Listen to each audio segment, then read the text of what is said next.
Assalamualaikum warahmatullahi wabarakatuh. Pada video kali ini kita akan membahas tentang bagaimana cara menyajikan data dalam bentuk diagram. Nah, yang pertama dengan menggunakan diagram batang.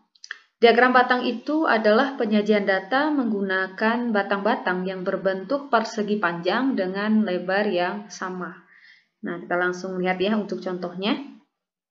Oke, untuk contoh yang pertama ini ada data banyak televisi yang terjual di sebuah toko pada bulan Mei, Oktober 2011. Nah, ini ada datanya.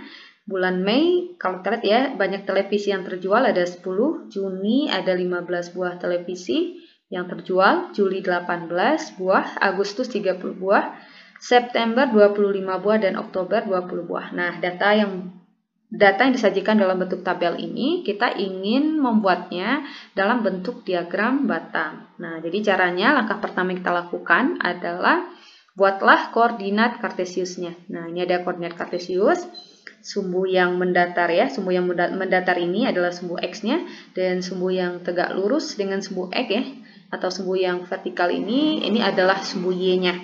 Nah, karena di sini kita ingin membuatkan diagram batang untuk menyatakan hubungan antara bulan dan banyak televisi.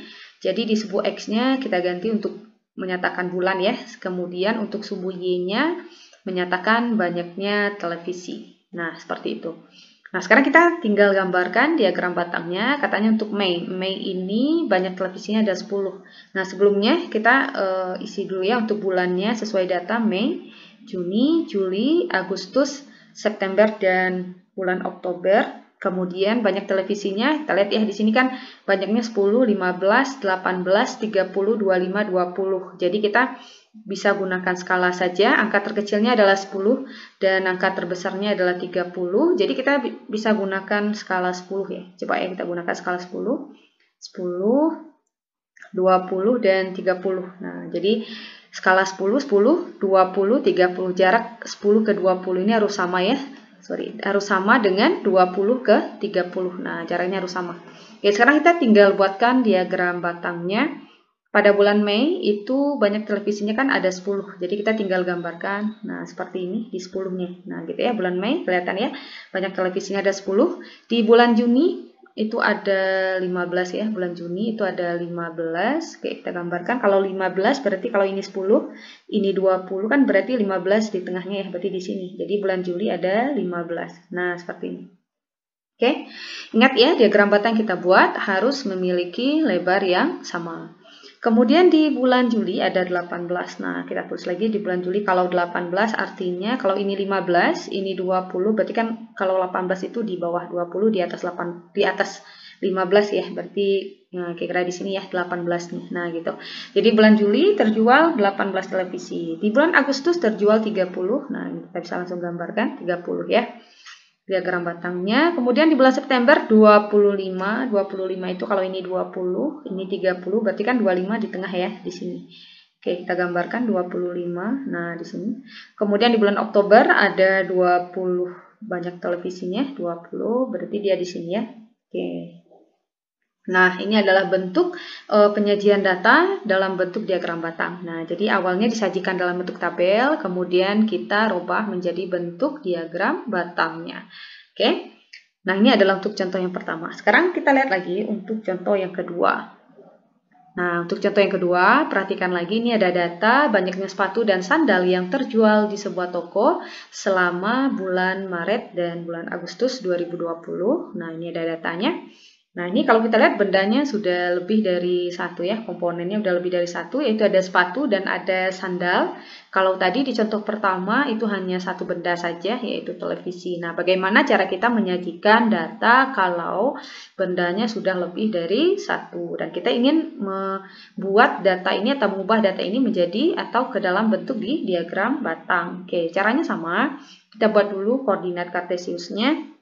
Di sumbu mendatar ini kita ganti bulan ya di sumbu X-nya, dan di sumbu Y-nya kita ganti dengan banyak atau jumlah. Oke. Nah, sekarang kita isi dulu bulannya, katanya bulan Maret, April ya, kemudian bulan Mei, bulan Juni, kemudian Juli, dan bulan Agustus. Nah, kita lihat dulu ya untuk mengisi angka-angka ini. Lihat angka yang paling kecil di sini ada 28, yang paling besar adalah 40. Nah, jadi kita masih bisa gunakan skala 10 ya. Skala 10 berarti kita buat ya 10, kemudian 20, 30, dan 40. Ingat ya, jaraknya 10 ke 20 ini harus sama. Begitu juga dengan 20 ke 30, 30 ke 40 ini jaraknya harus sama. Jadi kita masih gunakan skala 10. Nah, sekarang kita tinggal gambarkan diagram batangnya. Menggambarnya karena ada dua benda di sini ya, jadi harus satu-satu, ada dua komponennya, sepatu dan sandal. Jadi satu-satu dulu kita gambarkan. Banyak sepatu di bulan Maret itu kan ada 30. Kalau 30 berarti di sini ya, jadi kita gambarkan. Nah, di sini 30-nya. Sedangkan banyak sandalnya itu ada 34. Kalau 34 berarti di sekitar, kalau ini 30, ini 40, ini 35, berarti 34 di bawahnya gitu ya. Nah, ini 34. Nah, kira-kira 34 tuh di situ. Kira ya. Nah, sekarang di sini udah kelihatan banyak sepatunya ada 30 ya, yang warna kuning, diagram berwarna kuning, dan diagram yang berwarna biru ini menyatakan banyak sandalnya itu 34. Nah, sekarang untuk bulan Maret sudah kita gambarkan diagram batangnya. Di bulan April, nah dengan cara yang sama kita gambarkan lagi ya. Untuk banyak sepatunya, untuk banyak sepatu kan ada 28. 28 itu berarti di bawah 30 ya, kita gambarkan. Oke. Nah, di sini ya 28 untuk banyak sepatu, banyak sandalnya ada 40. Nah, oke, kelihatan ya banyak sandalnya 40 di bulan April. Di bulan Mei banyak sepatunya ada 32. Kalau 32, nah berarti 32 ya, 30. Berarti kalau 32 berarti di atas 30 lah. Nah, seperti ini ya. Nah, gitu. Kemudian, nah kita gambarkan ini untuk yang kuning ya, untuk sepatu dan sandalnya ada di 25. Nah, perhatikan sandalnya ada di 25 di sini ya. Oke. Nah, ini untuk yang di bulan Mei-nya. Nah, untuk di bulan Juni juga dengan cara yang sama, yaitu 38 dan 30. Nah, kita buat ya, 38.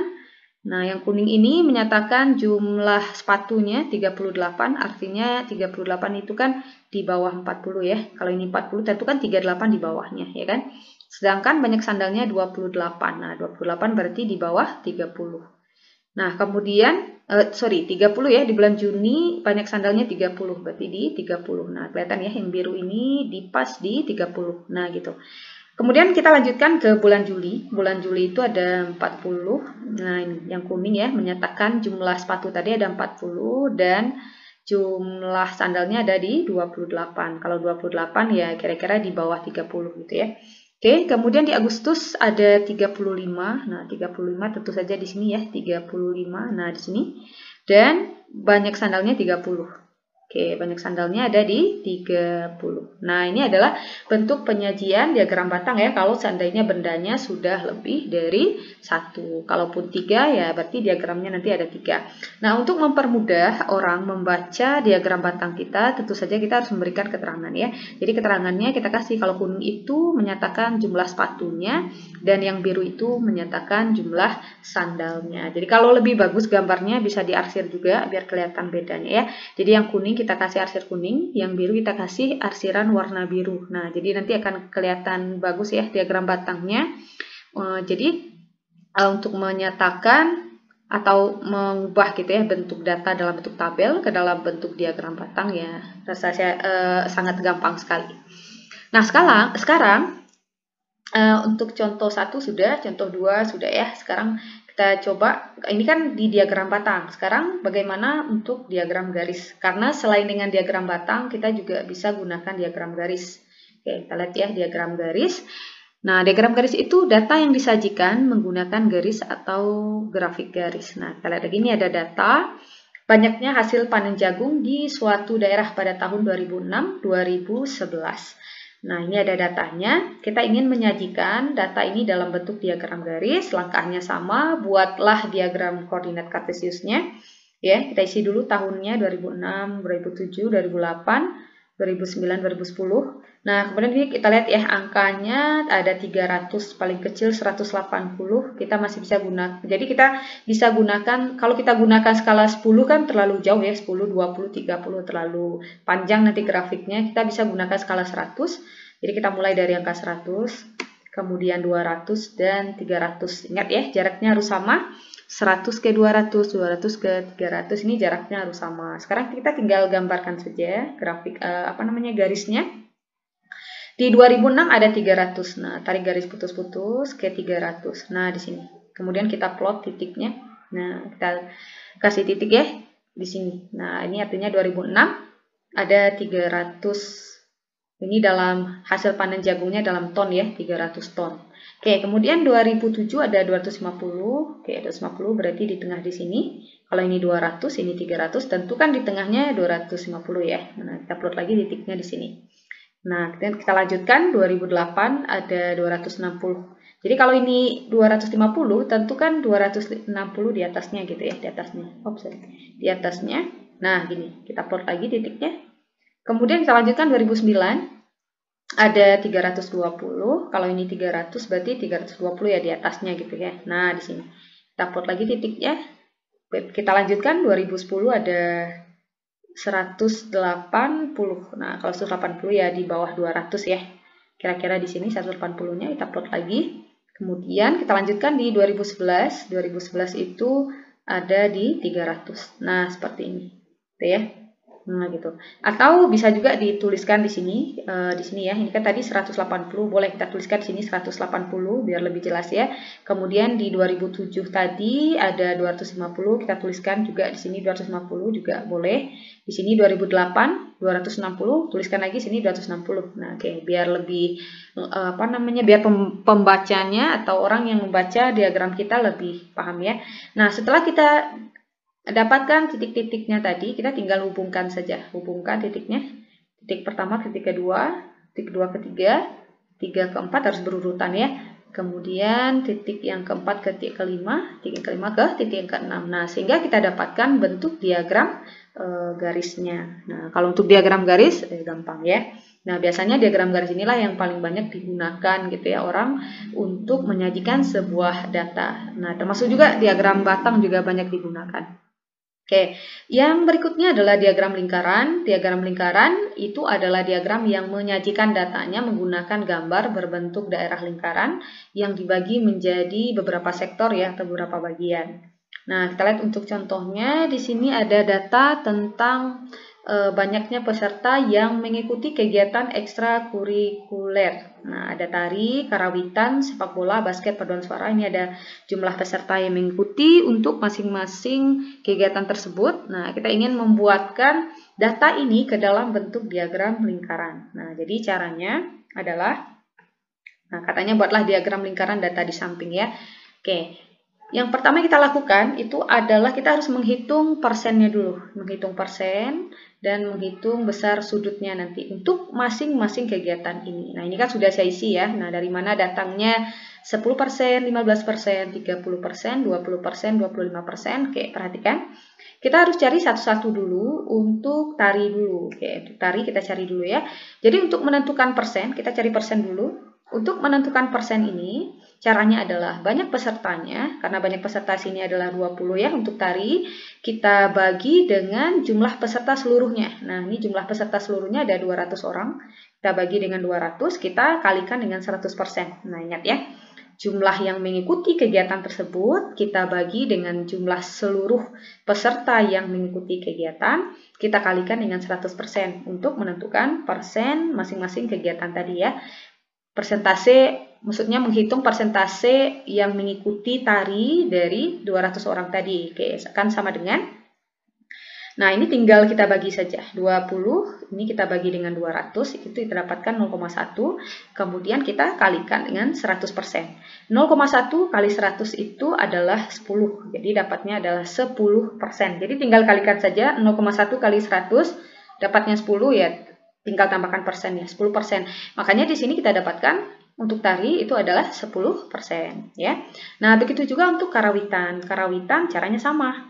Berapa orang yang mengikuti karawitan? Ada 30 orang. Berarti kita tuliskan 30 kita bagi dengan jumlah seluruhnya yaitu 200.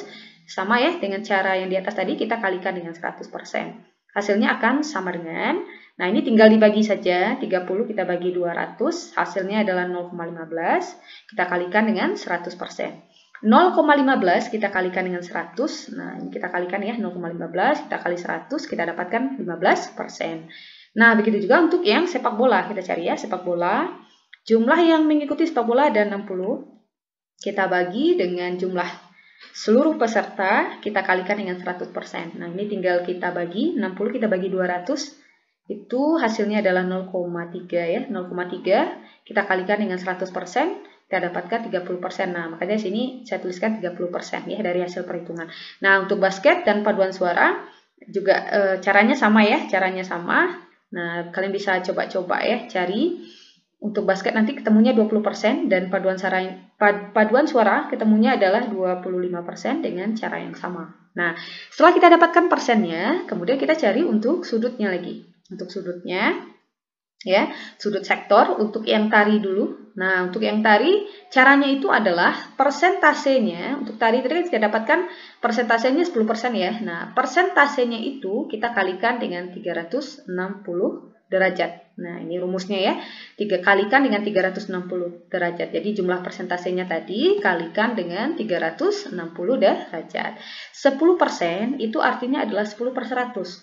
Kita kalikan dengan 360. Nah, 10 per 100 kali 360. Ini bisa kita sederhanakan. Kita coret nolnya 1 ya. Ini juga di atas kita coret 1. Maka yang tinggal adalah 1 per 1. 1 per 1 adalah 1 kali 36 ya, kita dapatnya 36 derajat. Oke, makanya di sini dituliskan 36 derajat. Kemudian untuk karawitan juga sama. Persentase ini kita kali 360 ya, karena ini 15%, kita masukkan 15%. Kita kalikan dengan 360. 15% itu artinya adalah 15 per 100. Kita kalikan dengan 360. Nah, tinggal dikalikan saja, ini bisa disederhanakan, kita coret nolnya ya, coret, kita coret lagi. Nah, ini tinggal kita kalikan saja, 15, kita kalikan dengan 36, nanti kita bagi 10. Kita dapatkan hasilnya 54 derajat. Ya, kalikan dulu. 15 kali 36 dapat hasilnya, kemudian kita bagi dengan 10, hasilnya nanti 54 ya, derajat. Nah, makanya di sini kita dapatkan 54 derajat. Kemudian begitu juga untuk sepak bola. Nah, sepak bola ini persentasenya 30% ya. Kita kalikan dengan 360. 30% adalah 30 per 100. Kita kalikan dengan 360. Nah, ini sebenarnya juga bisa dicoret nolnya ya. Jadi, atau juga langsung dikali juga boleh ya. 30 kali 360 dibagi 100 juga boleh. Atau ini bisa dicoret nolnya. 360 kan bisa dicoret nolnya 1. Juga coret 1 ya, yang di atas juga bisa dicoret 1 nolnya, juga bisa dicoret 1 nolnya, sehingga 3 kita kalikan dengan 36, hasilnya adalah 108 derajat. Atau boleh juga 30, kalian langsung kalikan 30 kali 360 dapat hasilnya, kemudian baru bagi 100 ya, boleh juga, hasilnya akan sama ya, 108 derajat. Nah, begitu juga untuk basket dan paduan suara dengan cara yang sama, nanti kita dapatkan besar sudut sektornya adalah 72 derajat dan 90 derajat. Nah, kemudian setelah kita dapatkan tabelnya ini ya, sudutnya sudah ada, persentasenya sudah ada, kita tinggal gambarkan dia dalam bentuk diagram lingkaran. Kita buat lingkarannya. Nah, untuk menggambarnya kita cukup lihat sudutnya ya, lihat sudutnya. Di sini kan ada sudut 90 derajat ya. Jadi paling gampang adalah kita gambarkan dulu sudut 90 derajat. Tapi sebenarnya kalau kalian ingin mulai dari 36 derajat ya juga tidak masalah ya. Gunakan busur ya, busur derajat untuk menggambarkan sudutnya. Karena kalau tidak pakai busur ya tentu saja kita tidak bisa menggambarkan karena kita tidak bisa menerka-nerka ya atau menebak untuk sudutnya tadi, besar sudutnya. Oke, jadi kalau 90 kalian bisa gunakan busur lingkaran. Kalau 90 paling gampang ya menggambarkan karena dia tegak lurus. Nah, ini adalah sudut 90 derajat. Untuk paduan suara 90 derajat sudutnya. Nah, kemudian kita gambarkan lagi untuk tari tadi. Sudutnya 36 derajat. Ukur ya pakai busur lingkaran. Nah, kalau 36 derajat sudutnya sebesar ini, 36 derajat. Ini untuk tari. Kemudian kita lanjutkan lagi untuk 72 basket ya. Untuk basket dulu. Nah, ini sudutnya 72 derajat. Nah, besarnya segini ya. Kalau kita ukur menggunakan busur lingkaran. Ini ada basketnya. Kemudian baru untuk sepak bola. Sepak bola 108 derajat. Oke, gini ya. Jadi sepak bola itu sudutnya 180 derajat. Nah, bisa ukur pakai busur lingkaran. Dan karawitan itu 54 derajat. Nah, ini Untuk diagram lingkaran ini kita bisa membuat atau memberikan warna, misalkan tari warna biru gitu ya, paduan suaranya warna merah. Artinya kita setiap sektor ini kita bisa buat dengan warna yang berbeda biar lebih menarik untuk diagram lingkaran kita. Nah, supaya mempermudah juga orang untuk membaca daripada diagram lingkaran kita karena sudah ada warna-warnanya gitu ya. Nah, itulah ada 3 cara ya yang bisa kita gunakan untuk menyajikan sebuah data menggunakan diagram batang, menggunakan diagram garis, ataupun menggunakan diagram lingkaran. Oke, semoga paham, semoga membantu ya, semoga bermanfaat juga. Assalamualaikum warahmatullahi wabarakatuh.